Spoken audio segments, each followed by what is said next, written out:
مجھے سوال آپ سے یہ کرنا ہے کہ آپ جیسے جانتے ہیں سب کہ ہمارے جو معاشرے میں جو فتنہ ہے، ہمارے جو بچے ہیں، شاید جس وقت ہم نے ان کو اسکولوں میں ڈالا یا جو سوشل میڈیا کا پریشر ہے ایوری تھنگ، تو آپ آج کل کی یوتھ کے لیے کیا ایڈوائس دے سکتے ہیں ہم پیرنٹس کو؟ دیکھیں ہماری جنت کیا جنت ہوگی جہاں ہمارے بچے نہ ہوں.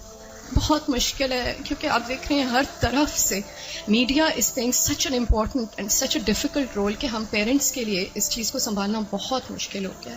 اینڈ آل آف دیٹ، اور میں ایک واٹس ایپ پہ میسج مجھے ملا کہ what will happen to my children when I die, but سوچنے والی بات یہ ہے کہ what will happen to my children when they die. So اگر آپ کوئی ایڈوائس دے سکتی ہیں اس سلسلے میں تو بہت موضوع رہے گی. انہوں نے دکھتی رگ پہ ہاتھ رکھ دیا ہے، اور بہت ہی اہم سوال ہے یہ. حقیقت یہ ہے کہ یہ ہر گھر کا مسئلہ ہے، ریلیجس فیملی ہے یا ریلیجس نہیں ہے، یہ مسئلہ ہر جگہ ہے، پڑھے لکھے ہیں یا ان پڑھ ہیں. آئندہ جنریشنز بہت بڑے فتنے میں ہیں، فتنہ ہر ہاتھ میں ہے اور وہ بڑھتا ہی چلا جا رہا ہے، اور پوری دنیا ان کے سامنے ایکسپوز ہو چکی ہے. یعنی آپ کس کس چیز سے ان کو بچا سکتے ہیں، کس کس چیز سے روک سکتے ہیں؟ صرف ایک ہی حل ہے، اور وہ روک اندر ہو، اور وہی تقویٰ والی بات ہے کہ جب تک ان کے اندر خود اللہ کا ڈر نہیں آتا، آخرت کی فکر نہیں آتی، اس وقت تک کوئی باہر کی چیز اب ڈھکی چھپی رہ نہیں گئی. آپ سو رہے ہیں، آپ کو نہیں پتا آپ کے بچے اپنی رضائی کے اندر کیا دیکھ رہے ہیں، کیا کر رہے ہیں، کیا سن رہے ہیں، کہ کانوں کے اندر کچھ لگا ہوا ہے، کچھ دیکھ رہے ہیں. اور پہلے تو کہیں کسی خالی جگہ پہ جا کے چھپنے کی ضرورت ہے، تو اب تو گھر کے اندر بھی ہر جگہ چھپنے کی جگہ ہے، کیونکہ جس اسکرین پر وہ سب کچھ دیکھ رہے ہیں وہ ان کے ہاتھوں کے اندر آ چکی. اس کے لیے جو پرسنل میرا ایکسپیرینس ہے وہ دو چیزیں. ایک تو یہ کہ ہم اسکولوں سے تو جو اسکول ہیں انہی میں ہی جائیں گے، اور جو باہر معاشرہ ہے اور جو کچھ ہو رہا ہے وہ سب وہ کریں گے، اس سے کاٹ تو نہیں سکتے. میں نے سب سے زیادہ جو دعائیں مانگی ہیں، رو رو کے مانگی ہیں، سجدوں میں پڑھ پڑھ کے مانگی ہیں، وہ اسی کے لیے مانگی ہے کہ اللہ میرے بچوں کو ایمان دے. یہ صرف پچھلے 5 سال میں جتنی چینجز آئی ہیں وہ اس سے پہلے شاید کئی 100 سال میں نہیں آئی تھی. اور پھر دوسرا کیا کیا، یعنی اللہ تعالیٰ سے خود ہی مانگا. دوسرا یہ کہ ہر تھوڑے عرصے کے بعد عمرہ، اللہ کے گھر چلو، کیونکہ اللہ کے گھر کا جو جلال ہے، اور اللہ تعالیٰ اگر انسان کو کہیں سب سے زیادہ محسوس ہو سکتے ہیں تو وہ بہت جگہ ہے. یعنی ہمارے ملک میں، ہمارے گھروں میں، ہمارے ماحول میں وہ فیلنگ نہیں آتی جو وہاں جا کر آتی.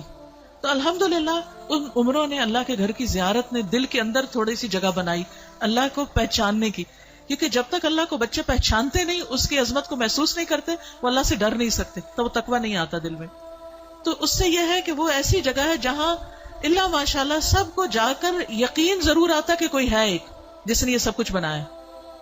پھر اس کے بعد یہ ہے کہ قرآن کا علم. میں نے سب سے زیادہ تکلیف دہ مرحلہ گزارا کہ جب میں نے اپنے بیٹے کو قرآن پڑھایا، تو پھر میں نے یہ ٹھان لی کہ کچھ بھی ہو مجھے اس کو پڑھانا ہے. وہ ایج ایسی تھی کہ جس میں کچھ نہ کچھ وہ سننے کے قابل تھا، ورنہ وہ ایج بھی گزر جاتی ہے تو پھر بچے وہ اتنا بھی نہیں سنتے. اور میں نے اپنی ساری مصروفیات کو سیکنڈری کر کے، حالانکہ میں انتہا درجے کی مصروف، گھر کی بھی ذمہ داریاں، باہر کی بھی، لیکن میں نے اس کو اپنی پرائرٹی نمبر 1 سمجھا کہ یہی بات جنہوں نے کی ہے کہ جب وہ مر جائیں گے تو پھر ان کا کیا بنے گا. یعنی ہمارے مرنے کے بعد تو جو ہوگا سو ہوگا، ان کے مرنے کے بعد ان کی قبروں کا کیا حال ہوگا اور ان کی آخرت کا کیا ہوگا. تو اللہ سبحانہ وتعالیٰ نے قرآن مجید میں فرمایا قوا انفسکم واہلیکم نارا، اپنے آپ کو اور اپنے گھر والوں کو آگ سے بچاؤ. ایمان والوں کو خطاب ہے کہ اے ایمان والوں اپنے بچوں کو آگ سے بچاؤ. تو پھر میں نے اس کے ٹائم کے مطابق جب اس کا موڈ بنے، لیکن روز کی شرط رکھی تھی کہ ہر روز پڑھیں گے تھوڑا تھوڑا، 2 آیتیں 4 آیتیں، 1 رکوع 2 رکوع 1 رب، اور اس طرح کر کر کے میں نے پورا قرآن اس کے ساتھ پڑھا کہ مجھ سے نہیں ڈرے، اللہ سے ڈرے. میری خاطر نماز نہیں پڑھے، اللہ کی خاطر پڑھے. میری وجہ سے کچھ مت چھپائے جو دیکھ رہا ہے، اللہ سے ڈر کے چھپائے. تو یہ کسی حد تک فائدہ مند ہوا.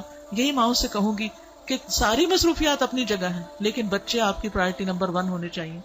ان کے لیے کھپ جائیں، دعائیں مانگ مانگ کے بھی، اور اس کے ساتھ ساتھ ایک دفعہ کم از کم قرآن سے ضرور گزر جائیں. کیونکہ جب وہ قرآن سے گزر جائیں گے پھر ایٹ لیسٹ آپ کی رسپانسبلٹی نہیں رہے گی. اللہ ان کی سب خیر کرے، لیکن اگر خدا نہ خواستہ ان کے اندر کوئی بگاڑ آتا تو آپ کی پکڑ نہیں ہوگی. لیکن اگر آپ نے کوشش نہیں کی، محنت نہیں کی، تو آپ کی بھی ساتھ پکڑ ہے. صرف آپ کی نمازیں پھر کام نہیں آئیں گی. تو اس لیے ہم میں سے ہر ماں کو سنجیدہ ہونے کی ضرورت ہے.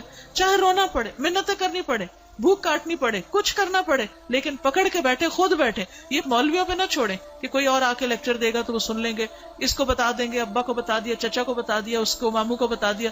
ٹھیک ہے وہ بھی کچھ ہیلپ کرتے ہیں، لیکن سب سے زیادہ آپ کو خود کرنا ہوگا، اور اس کے لیے آپ کو خود پڑھنا ہوگا، اس کے لیے آپ کو خود سیکھنا ہوگا. خود سیکھنا شروع کریں اور اپنے بچے کے ساتھ بیٹھ کر خود. پھر یہ کہ بعض اوقات بچے ہم سے سننا نہیں چاہتے، آپ ان سے کہ آپ ہمیں پڑھ کے سنائیں. بس اس بات کا اگر یقین ہے ان کو کہ یہ قرآن اللہ کی کتاب ہے، تو پھر ان کے اندر یہ ڈالنے کی ضرورت ہے کہ اللہ تعالیٰ نے کیا فرمایا ہے، وہ آپ کو بھی پتا ہونا چاہیے اور وہ ان کو بھی پتا ہونا چاہیے. اللہ تعالیٰ ہماری مدد فرمائے.